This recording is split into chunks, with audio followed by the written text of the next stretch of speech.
Sebab yang paling dibenci oleh Allah dan Rasulnya, yang pertama syirik, yang kedua apa? Bid'ah. Pertama syirik, yang dibenci oleh Allah dan Rasulnya SAW.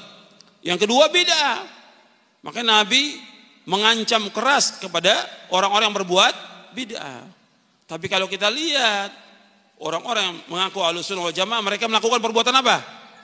Syirik dan bid'ah. Bagaimana mereka mengaku Ahlussunnah wal Jamaah? Kalau dia Ahlussunnah wal Jamaah mengajak umat untuk mentauhidkan Allah, mengajak umat kepada apa? Sunnah, bukan bid'ah. Karena perkara bid'ah perkara yang baru dalam agama, yang amalnya mereka ditolak atau tidak. Nabi bersabda SAW dalam hadits yang sahih riwayat Bukhari dan Muslim dari Ummul Mukminin Aisyah radhiyallahu anha wa ardhaha, man ahdatha fi amrina hadza ma laysa minhu fahuwa raddun.